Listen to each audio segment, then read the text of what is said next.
Hello guys, આજે આપણે ભણશું community health નર્સિંગનો topic, જે ખાસ નેશનલ હેલ્થ પ્રોગ્રામ. ઓકે, હવે આપણે એમાં ભણશું નેશનલ હેલ્થ પ્રોગ્રામ શું છે. તો એમ હું તમને થોડું ઘણું ડિસ્કશન આપણે ઓલરેડી ભણી ચૂક્યા છીએ, બટ બીજા જીએનએમ જે સ્ટુડન્ટ છે અને બીએસસીના જે સ્ટુડન્ટ છે એને પણ હેલ્પફુલ થાય એટલા માટે આપણે પાછું અગેન થોડુંક એક કહીશું નેશનલ હેલ્થ પ્રોગ્રામ. હવે નેશનલ હેલ્થ પ્રોગ્રામ એટલે કે જે ગવર્મેન્ટ ઓફ ઇન્ડિયા દ્વારા જે લોન્ચ કરવામાં આવેલા છે, કે કયા ઈસવીસનમાં લોન્ચ કરવામાં આવ્યા છે એ બધી વાત કરશું, ને શેના માટે પ્રોગ્રામ બહાર પાડવામાં આવ્યો છે એની વાત કરશું. ઓકે, તો let's start about the national health programme.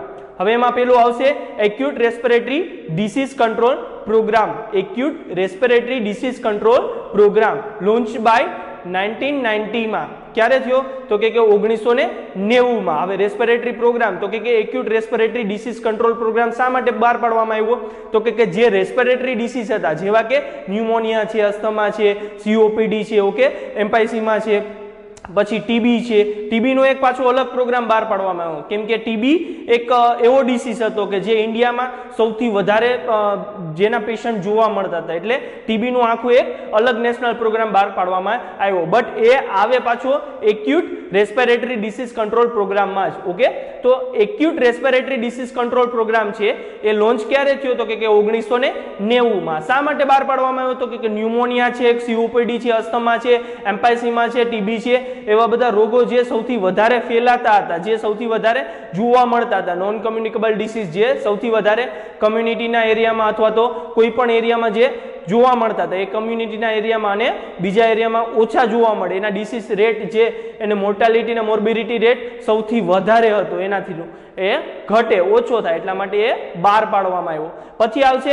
National malaria control programme અથવા તો national malaria eradication control programme. Okay, આ બહાર પાડવામાં આવ્યો 1950 માં. અને મોસ્ટલી કે મેલેરિયાની જે તે કન્ડિશન 1947 પછી ભારતમાં મેલેરિયાની કન્ડિશન સૌથી વધારે, કે મેલેરિયાના કેસ સૌથી વધારે ભારતમાં જોવા મળતા હતા. લગભગ તમને વાત કરું કે 1942 માં આઈ થિંક 75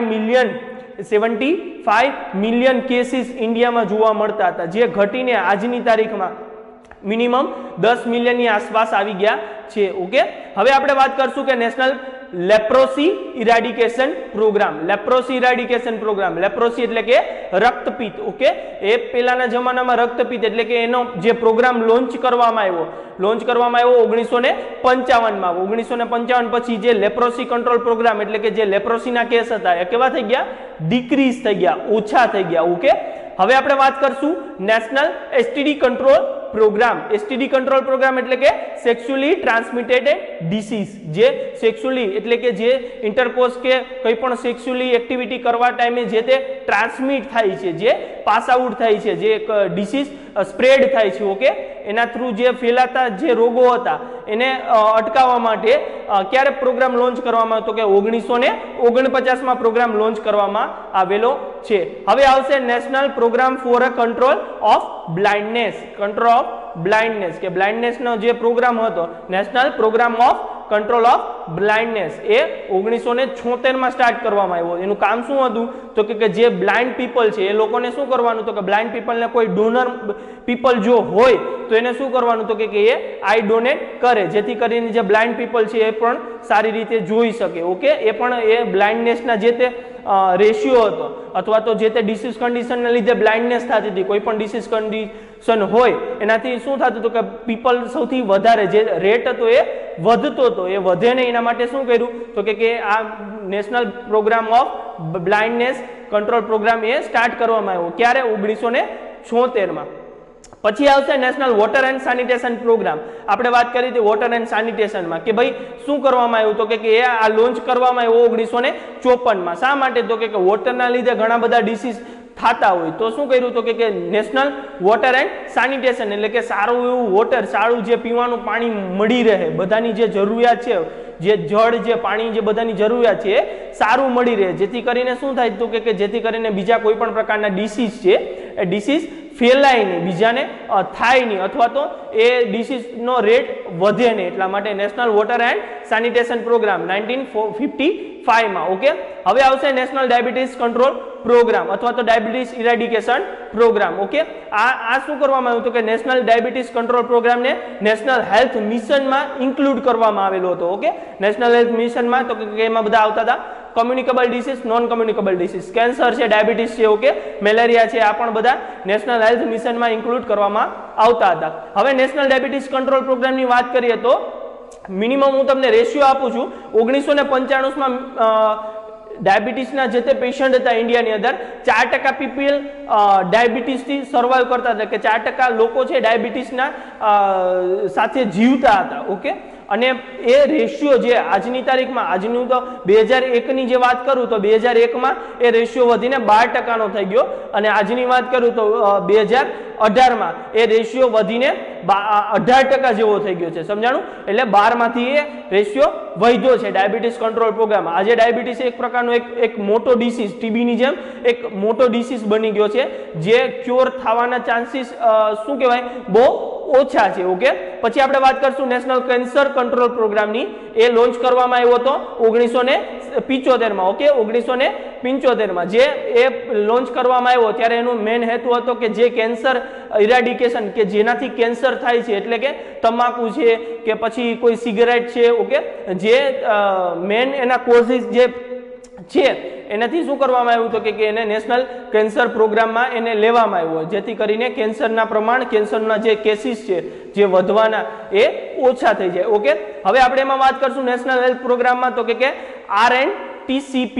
ઓકે, RNTCP ની વાત કરું તો એમાં આવશે RNTCP નું full form revised national TB control programme, revised national tuberculosis control programme, launch by 1992. 1992 માં એ લોન્ચ કરવામાં આવ્યું. ઓકે, હવે પછી વાત કરશું આપણે નેશનલ એડ્સ કંટ્રોલ પ્રોગ્રામની. Okay, national AIDS control programme ક્યારે તો કે 1987 માં બહાર પાડવામાં, એટલે કે લોન્ચ કરવામાં આવ્યો. શા માટે તો કે નેશનલ જે એડ્સના જે તે ડિસીઝ શું કહેવાય એડ્સના જે પેશન્ટ હતા એ કેવા થઈ ગયા હતા, વધારે થઈ ગયા હતા. અટકાવવા માટે એટલે શું કર્યું તો કે આ બધા પ્રોગ્રામમાં એને હેલ્થ એજ્યુકેશન આપવાનું, પછી તો કે એ ટ્રાન્સમિટ ના થાય, જે ફેલાય નહીં, એના માટે શું કરવાનું તો કે એના માટે કાળજી કઈ કઈ લેવાની એને આપણે માર્ગદર્શન આપવાનું. પછી આવશે national mental health act. Okay, national mental health act. આ વાત કરીએ નેશનલ મેન્ટલ હેલ્થ એક્ટની તો જે મેન્ટલ પીપલ છે, જે મેન્ટલી ઇલ છે, એવા લોકોને શું કરવાનું તો કે જે તે મેન્ટલ હોસ્પિટલ છે ત્યાં ભરતી કરવાની. ઓકે, કોઈ પણ પ્રકારનો ખર્ચો વગર શું કરશે ત્યાં એડમિશન, એને કે ત્યાં એડમિટ કરવાનું. ઓકે, પછી શું કરવાનું તો કે એને જે તે થેરાપી છે અને એની જે તે ટ્રીટમેન્ટ છે. ઓકે, જો મેન્ટલ હેલ્થ મિશનમાં એક નવો પણ એક પોઈન્ટ મૂક્યો છે કે મેન્ટલ પેશન્ટ જો એ પોતે એમ કહે કે ભાઈ મારે આ ઇન્જેક્શન કે મારે આ ટેબ્લેટ લેવી છે તો જ આપણે જે તે નર્સ અથવા તો જે તે મેડિકલ સ્ટાફ છે આપણે આપી શકીએ, બાકી આપણે એને આપી શકીએ નહીં. એ પૂરેપૂરું શું હોવું જોઈએ, કન્ફર્મ હોવું જોઈએ કે ભાઈ એ શ્યોર હોવું જોઈએ કે એને આ ઇન્જેક્શન લેવું છે, એને પૂછવાનું કે તમારે ઇન્જેક્શન કે તમારે ટેબ્લેટ લેવી છે કે નહીં. આ બધું કેમ આવ્યું હતું કે નેશનલ મેન્ટલ હેલ્થ એક્ટ ત્યારે શા માટે કરવામાં આવ્યો જો કે આ લોન્ચ થયો 1987 માં. નેશનલ મેન્ટલ હેલ્થ લોન્ચ ક્યારે થયો 1987 માં. એડ્સ કંટ્રોલ 1987 માં. ઓકે, ત્યારે શું કરવામાં આવ્યું તો કે નેશનલ મેન્ટલ હેલ્થ કંટ્રોલ પ્રોગ્રામમાં તો કે જે મેન્ટલી ઇલ પર્સન જે રખડતા હોય કે બહાર જેને ઘણીવાર જમવાનું પણ ના મળતું હોય કે પ્રોપર જે તે જગ્યાએ સારી રીતે રહી ના શકતા હોય તો શું કર્યું તો કે એને ટ્રીટમેન્ટ મળે, જેથી કરીને શું થાય તો એ સારા થઈ જાય. સમજાણું? એટલે નેશનલ મેન્ટલ હેલ્થ એક્ટ બહાર પાડવામાં આવ્યો. પછી આવશે child survivor safe motherhood programme. શું આવ્યું? Child survivor safe motherhood programme, CSSMP. Okay, આ પ્રોગ્રામ લોન્ચ થયો 1992 માં. ક્યારે લોન્ચ થયો? 1992 માં. Child survivor safe motherhood programme. Okay, 1992 માં લોન્ચ થયો. હવે 1992 માં લોન્ચ થયા પછી શું કર્યું તો કે આ પ્રોગ્રામને 1997 માં ચેન્જ કરવામાં આવ્યો. શું કરવામાં આવ્યો? ચેન્જ કરવામાં આવ્યો. એમાં શું ચેન્જ કર્યું તો કે આને આ પ્રોગ્રામનું નામ આપ્યું RCH, રિપ્રોડક્ટિવ ચાઇલ્ડ હેલ્થ. શું નામ આપ્યું? RCH. ઓકે, ક્યારે ચેન્જ કરવામાં આવ્યો? 1997 માં. એનો પ્રોગ્રામ લોન્ચ ક્યારે થયો હતો? 1992 માં એનું નામ હતું child survivor and safe motherhood programme. Okay, 1992 માં. ખાસ આ બ્રિજ કોર્સમાં પણ ખાસ સૌથી વધારે પૂછાતા ક્વેશ્ચન બ્રિજ કોર્સની હું તમને વાત કરું તો બ્રિજ કોર્સમાં મિનિમમ 10 માર્કના પૂછાય છે નેશનલ હેલ્થ પ્રોગ્રામના પોઈન્ટ. ઓકે, જે ખાસ આઈએમપી છે એમાં પૂછે છે ઘણીવાર મોસ્ટલી વધારે તો સાલ જ હોય કે કઈ સાલમાં જે લોન્ચ કરવામાં આવ્યો, શેના માટે લોન્ચ કર્યો, અથવા તો આ સાલમાં કેટલા પ્રોગ્રામ લોન્ચ થયા હતા, એવા ક્વેશ્ચન મોસ્ટલી એમસીક્યુમાં સૌથી વધારે પૂછાય છે બ્રિજ કોર્સ માટે. તો જે લોકોને જીએનએમ પછી આફ્ટર ધી જીએનએમ જે લોકોને બ્રિજ કોર્સમાં જવું હોય તો એ માટે ખાસ આઈએમપી છે, તો તમે તમારી રીતે નોટ્સ પણ બનાવી શકો છો. ઓકે, આપણે વાત કરીએ પ્રોગ્રામની તો પ્રોગ્રામમાં હતા આપણે આરસીએચ પ્રોગ્રામમાં રિપ્રોડક્ટિવ એન્ડ ચાઇલ્ડ હેલ્થ પ્રોગ્રામમાં. ઓકે, હવે એમાં શું કર્યું, એ ક્યારે લોન્ચ કરવામાં આવ્યો?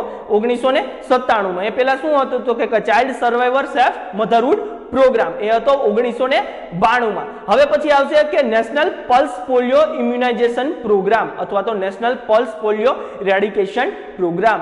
આ પ્રોગ્રામ તો કે 1995 માં લોન્ચ કરવામાં આવેલો હતો ઇન્ડિયામાં. ઓકે, વર્લ્ડની વાત કરીએ તો એ વર્લ્ડમાં 1949 માં લોન્ચ કરવામાં આવેલો હતો. ઓકે, ઇન્ડિયામાં ક્યારે લોન્ચ થયો? 1995. એનો ફર્સ્ટ ફેઝ હતો 9 ડિસેમ્બર 1995 માં સ્ટાર્ટ કરવામાં આવ્યો હતો એને ફેઝ વાઇઝ. ઓકે, ઇન્ડિયામાં એનો ફર્સ્ટ ફેઝ ક્યારે લોન્ચ કરવામાં આવ્યો હતો કે 9 ડિસેમ્બર 1995 માં લોન્ચ કરવામાં આવ્યો હતો. હવે આપણે વાત કરશું આને પણ નેશનલ હેલ્થ મિશનની વાત કરીએ તો કે નેશનલ હેલ્થ મિશન આપણે ભણી ગયા છીએ. નેશનલ હેલ્થ મિશનમાં બે ટાઈપ પડતા હતા. ક્યાં? નેશનલ હેલ્થ રૂરલ મિશન અને national health urban mission. Launch ક્યારે કરવામાં આવ્યો હતો? 2013 માં. ઓકે, 2013 માં લોન્ચ કરવામાં આવ્યો હતો અને નેશનલ હેલ્થ રૂરલ હતો એ 2005 માં લોન્ચ કરવામાં આવ્યો હતો. હવે આપણે વાત કરશું નેશનલ ગોઈટર કંટ્રોલ પ્રોગ્રામની. National goitre control programme launch by 1962. ક્યારે લોન્ચ કરવામાં આવ્યો? 1962. જે ગોઈટરના લીધે, જે આયોડિન ડેફિશિયન્સીના લીધે જે પ્રોગ્રામ એ પણ 1992 માં લોન્ચ કરવામાં આવ્યો હતો. National iodine deficiency disorder control programme અથવા તો national iodine deficiency disorder programme. Okay, એ ક્યારે લોન્ચ કરવામાં આવ્યો?